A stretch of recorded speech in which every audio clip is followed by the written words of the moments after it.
A very warm welcome to all those watching One India English. Today is a very special day. It is the International Youth Day. And on this special day, we are joined by the very young and talented Bollywood writer and director, Mr. Satyanshu Singh. Thanks a lot for joining us, sir.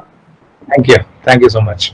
So tell us about your journey in Bollywood and how did you begin this your experience with writing and how did you decide that you want to be a director and a writer?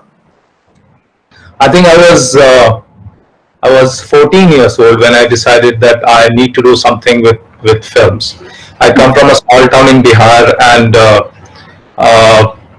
back then in the 90s, if you come from a small town, from a middle class family, it's almost impossible to have such dreams.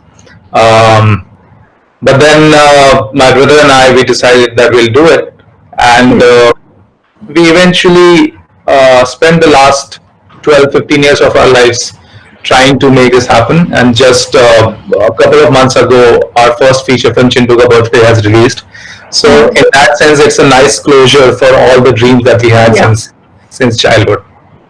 So if you look at Chintu Ka Birthday, it's a beautiful movie. I have watched it and I felt like it was such a beautiful experience watching that whole movie. So tell us about it, that you've written the film, you have directed it with your brother. So what really gave you this idea to make this such a beautiful film? Actually, Chintu Ka Birthday is a confluence of who we are as people from a middle class Bihari family, because Chintu and his family are a Bihari family, and the family values and the love that they share is a big part of the film. But the film is a confluence of that side of our personality with our love for international cinema, and that is why the film has a fine mix of different languages and races and cultures and topics and concerns which are truly international. So Chintu Ka Birthday represents our childhood as well as our love for international cinema. And the idea for this film interestingly came to me when I was studying to be a doctor at AFMC. And I was in a lecture sitting on the back bench, and a friend was reading a newspaper, because we backbenchers did not pay attention to the teacher. So we had our own things. I would write poems, my friends would play on the mobile phones, and one friend of mine was reading a newspaper, and he talked about Iraq, and suddenly I thought, what if we make a film where we take an Indian family and place them in Iraq? This was way back in 2007. So yeah, the film was pretty much conceived inside a lecture hall. Okay, so tell us about that. You've written poems for the film Udan as well. So how was your experience working for Udan? And as we see, today is an International Youth Day, and what is the kind of impact you see that can have on the youth of the country and the world? Udan was special because it was my first project, and just like the protagonist in Udan wants to be a writer but his father is against him, I was going through a very similar phase in my life, because I had just decided to give up my job as a doctor and come to Mumbai to be a filmmaker. So that way it paralleled my life, and it was just the right beginning also, because it's such a great film. I think the film is way better than my poems in the film, but the film is so good that it was great to be a part of it. And I feel like it is very easy for the young people to connect with the film, because it talks about dreams, and it talks about our inability to decide, our inability to act, our inability to take the flight when we need to, right? So I think a lot of people feel inspired by Udan. I still keep meeting people who talk about how Udan kind of changed their lives. So that way, I think it's really special that Udan has this everlasting impact on the youth. Yeah. So if you look at that, how you were trained to be a doctor, you were doing MBBS, and then how was it like a very difficult decision for you to decide that no, I don't want to be a doctor anymore, because you come from Mumbai in Bihar, and it was, I'm sure, a big thing for somebody like you to be part of AFMC. So how difficult was it, and how was the experience overall when you had to really make that decision? Because mostly what happens is that it really needs a lot of courage to make such a decision, to change your life entirely, your path entirely, and then you know that the other path that you've chosen is full of challenges. It's not going to be easy. Yeah. Actually, the way I look at, I think I took the easy way out, because by that point I was very clear in my head that I want to be a filmmaker. So if you have that kind of clarity in your head, then not doing it is more difficult than doing it. So I maintain that it was not a decision that came out of courage, but it came out of clarity. And once you have clarity, you don't require courage. Then it becomes easy to take a decision. It's almost like looking through a door, because you know very well in your head that this is what you want to do, and with that you also accept that all the challenges and all the problems that come along with this decision, you are ready to accept that. Yeah. It was not easy, because I was not just giving up my job as a doctor, I was also giving up a fine job as an army officer, because I was a doctor in the armed forces. So it was not easy for my family. The financial condition of the house was also not very good. So it was not easy. But then looking back, I realized that I was never angry. I would never express my anger to my father, or my family members who were not understanding me. I always understood that they are unable to see. I always understood that they are unable to put themselves in my shoes. And that is why that poem in Udan, in which Rohan tells his father, जो लहरों से आगे नजर देख पाती तो तुम जान लेते मैं क्या सोचता हूँ. Because Rohan understands that his father is unable to see what he is seeing. Because of that, I could maintain a reasonably calm attitude throughout that phase. It was difficult, but I think once you have that clarity, then things become really easy. Yeah. So what is your message to all those people, all those young people who are in that dilemma right now, who are trying to decide what to do in future? And of course, their families do play a part. Many of the young people in our country are kind of influenced by their families, and there's a constant pressure which we cannot deny. And we feel ourselves that we are very lucky if our parents agree with us. That's what the notion is like. So what is the kind of message that you want to give to all those young people out there who want to make this decision, who have clarity, but yet they're facing some kind of pressure from home? I think it's very important to understand who you are. That is fundamental. And understanding your dreams and your aspirations is only one part of understanding who you are. The other part is understanding the practical realities around you. How much money can you make? How can you control your expenditure? Can you live a simple life as long as it takes in order to succeed? You know, if there are any financial liabilities that you have, I feel I was lucky that I had a younger brother who was with me. Both of us are working in Bombay together. If I had three siblings, and especially if if the financial situation at my house was such that my parents actually depended on me, or there was some big problem in my family, then perhaps I would not have taken this decision, because you need to be practically very aware of it. And also, a decision like this cannot come out of a whim. It cannot come out of an impulse. It should not be an impulsive thing. It should be a well thought out thing, which means you should be aware of how good or bad you are. Your passion might be to be your passion might be to be an actor. Okay, there's nothing wrong with that, and you should get everything to be an actor, and if need be, you should fight your family. But how good an actor are you?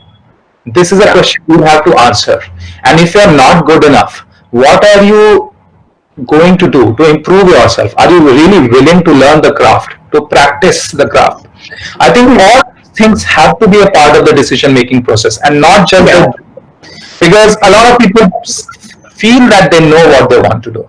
But you also need to figure out whether you have it in you, and if no, then you should not give up. You should just get into a process of learning the craft and improving yourself without in touch with the financial and the practical realities of your life. So I don't want to paint that picture where that romantic picture where you leave your house and you come to a difficult city and you embrace a difficult life. I don't want to paint that picture at all. Yeah.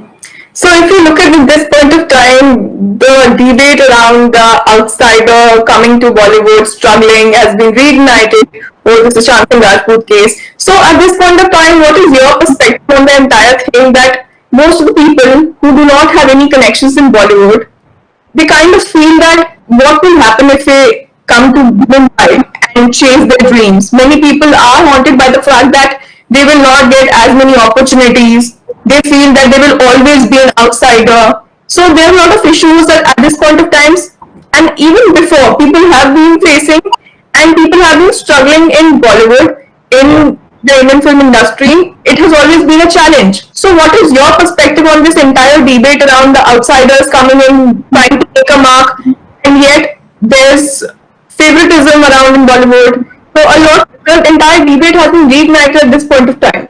Yeah, yeah. I believe if you're an outsider and you're coming into the film industry, I think there are a few things that you have to keep in mind. And once you have that in mind, I don't think it's that much of a problem. The first thing is that look at this career as a marathon. Don't look at this career as a sprint. If you decide that you're going to give your entire life to this career, then you are increasing your chances. You are basically ensuring your longevity of your fight. Okay. So if you come with the idea that by the time I turn 30, I must reach a certain kind of fame or success, I think that is the right approach. Especially for a writer and a director, because our craft it requires really like 10-15 years of just learning. Okay. Yeah. So I think one very important thing is to know that for outsiders, it always has to be a marathon. We cannot defeat others if we run as if it's a sprint. Okay. Secondly, I have always seen that this city and this industry really pays attention to you if you have talent. There will be difference between what you are making and what a less talented known face is making. There will be parity with respect to that, but with respect to just who you are and what you are getting, I've always felt that I have always got what I deserved. If I compare myself with someone else, then maybe I'll be a little unhappy. But I have always felt that, and that comes if you have something to show. If you have, no one can stop you from writing something nice. No one can stop you from doing a short film with a friend where you can showcase your acting abilities. And if people do not pay attention to you after one short film, do 5 more short films and keep at it and keep doing, and people will start noticing. So I really feel that if we have our priorities right, and if we rather work on ourselves than find fault in the industry, I think there is. I have always found that there is enough opportunity and encouragement. So what we are hearing that recently a lot of people, because the debate has been reignited, so we have many more people again talking about the same issue. And we are hearing from a lot of people who have said that despite the fact that they spent so many years in Bollywood, worked in so many films, and yet they feel like an outsider. Yeah. So that is what has been said by a lot of people. Yeah. So Yeah. my question is that in your perspective, why do people think that? Like, despite the fact that they have lived here and in Mumbai for a very long time, they have worked in a lot of films and they have produced good work. Yeah. And yet they say that despite working their entire life, they somehow just feel that they're not part of that industry somewhere down the line, and they feel like an outsider, as if they're not completely invited. Yeah, yeah. I personally, I think it's a good thing to continue to feel like an outsider, because there is a lot of the noise and the distractions in this industry are overwhelming. And in fact, when I look for a house to live in, I try to find an area which is not frequented by a lot of film personalities. Okay. So I believe that if you are truly serious about your craft, I'll give an example. Shirab Raghavan, who made Andhadhun, he is known to be a recluse. You will not see him invited everywhere for chat shows and parties. He sits at his home and he does his writing. And he's known for being a serious writer, he's known for being a serious director, and it's almost like all actors would like to work with him. He has created this image by simply sitting at home and writing. I was having a chat with Rajkumar Hirani, and he maintains that after every film, there's a possibility that he can do one film every year. Yeah. But he chooses to go back to his den, sit and write, and effectively makes one film every 4 years. Right. So I believe it's not a bad thing at all to not be an insider, because then you have a business relationship with the industry. But in your personal space, you are still surrounded by the real life. And for writers and directors and actors, it is important to surround yourself with the reality of the world rather than the reality of a small film industry. I would rather have friends from different fields than be invited into a party where I'm surrounded by film industry professionals. So I maintain, I feel like I'm an outsider, and I hope that I always feel like an outsider, because that is the only way to ensure that I work on my craft.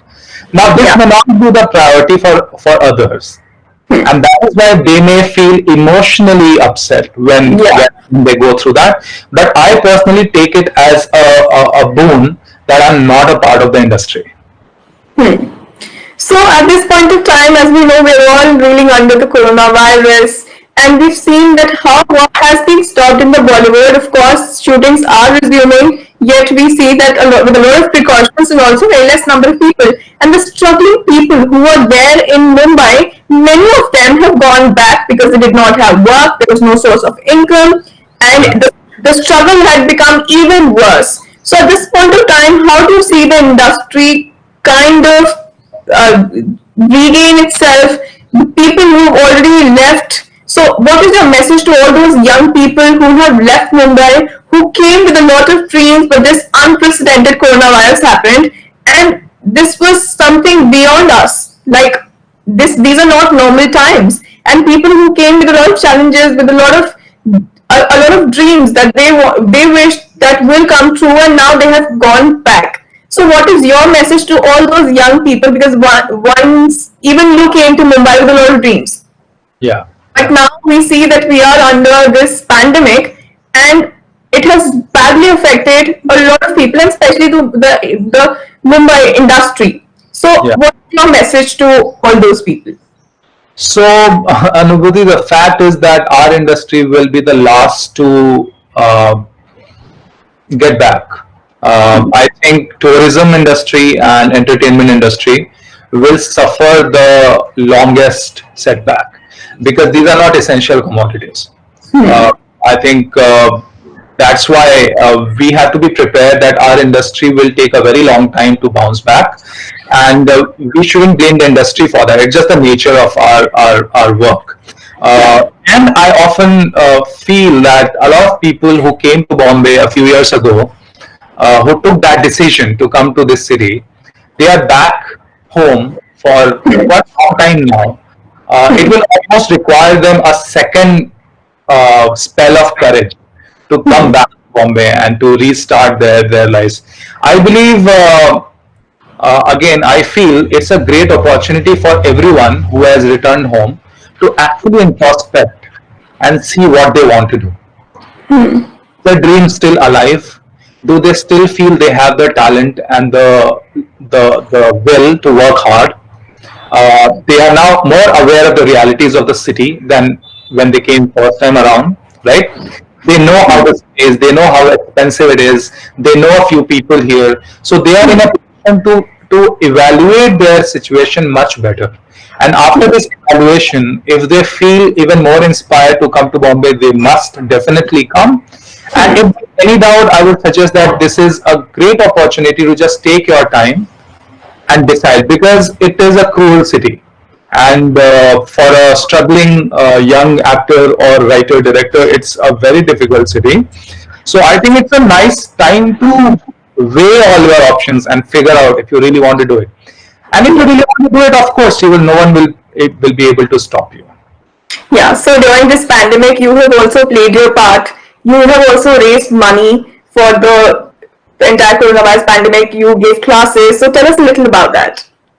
I was just upset that I do not have enough money to contribute, because I have lived my life in a way that I never made a lot of money. So I felt like I must do something if I had been a doctor, I would be actually doing something, right? So I felt like I must do something, and I've been teaching for the last 10 years or so. So I decided I'll conduct online lectures, and all the money that I raised through the lectures would go directly to various funds and NGOs working for coronavirus relief. I spent 2 months, April and May, entirely doing this. I didn't do anything else. It was just day and night, hard work, and we had more than 2,000 people who did these lectures from all over the world, and we ended up donating more than 28 lakhs of rupees, which is yeah, it's more money than I've ever made. Um, so that way, I feel good that to be honest, I didn't know that I could do this. If 6 months ago you had asked me if I could contribute like this, I would say that it will take me 2 years to raise this much amount, but I could do it in 2 months. So I feel it was great to know that it's great for anyone to know that the limits that you set on yourselves are actually theoretical. You don't know how much you are capable of until you actually go through it and you actually do something.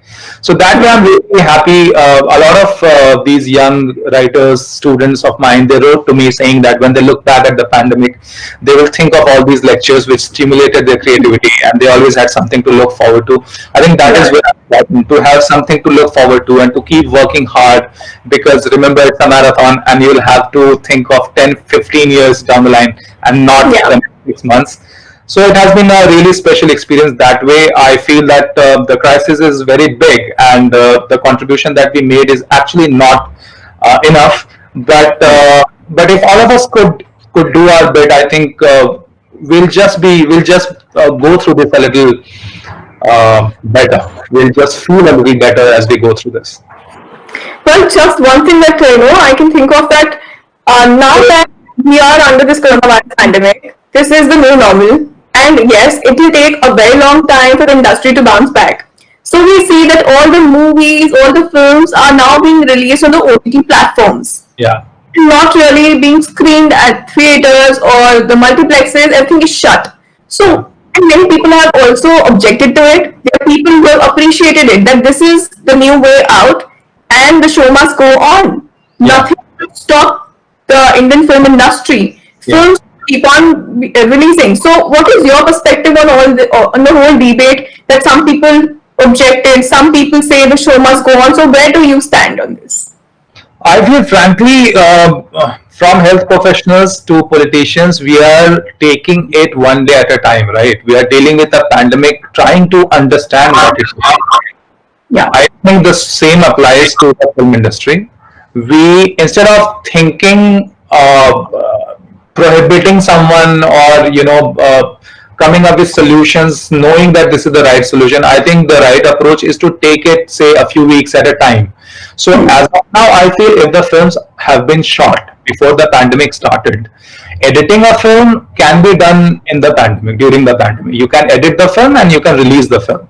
I think it is important for these films to get out. So OTT platform, I think, is a great option, because suppose I have worked on a film and the film is waiting for its release, it hampers all the opportunities that I would get as a writer. So even if it out on for example, my film is on Z5, it is opening new doors for me, and more people are approaching me. And since I'm a writer, I can agree to do a project and use the pandemic to sit and write. Again, I'm not shooting, I'm only writing. So the post-production and the pre-production and writing can continue. The only problem is the shoot. For the shoot of films, I think there are already guidelines in place, and people are trying to reevaluate things every month. I think a few months down the line, we'll be in a position to figure out if we can open the theaters or not. I wish that the theaters are open and the movie watching culture goes back to where it was. Yeah. But instead of taking concrete decisions now, we should take it one step at a time. So far, I feel it's perfectly fine if movies are coming out on OTTs. It helps everyone. Yeah. So winding up our discussion, I would like to ask you, what is your message to all the young people out there on the International Youth Day? What is it that you want to remind them? I think the most important thing that I want to tell the youth is that you need to figure out what success means to you. Do not let anyone else define the meaning of success for you. For example, if you want to lead a simple but very happy, healthy life, that can be the definition of success for you. But if you want to make a lot of money and own 4 cars, that is your definition of success. So make sure that you define what success means to you and do not go by what other think. For example, my father says that until you have a house in Bombay, you buy a flat in Bombay, I won't believe that you are successful. I maintain that I'm successful because I'm really happy, and I have people around me who love me, and I'm very happy with my work, and I try to pay attention to my mind and my body. So that is my definition of success, and I think I'm very happily successful at that. So this is my message: you determine what success means to you. Do not let others define it for you. Yeah. Thank you so much. Thanks a lot for joining us. I'm sure the youth of the country, of the world, will take inspiration from you, your journey, how you struggled and made yourself successful in your own eyes. And thanks a lot for joining us for this discussion. And go and watch Chintu Ka Birthday. It's an amazing movie which has been written and directed by Satyanshu Singh and his brother. And these are very challenging times, but things will improve. We are under a pandemic, but you live your life one day at a time and keep fighting back, because we cannot lay our arms in this pandemic. We have to be hopeful and we have to give hope to others. Keep watching One India English.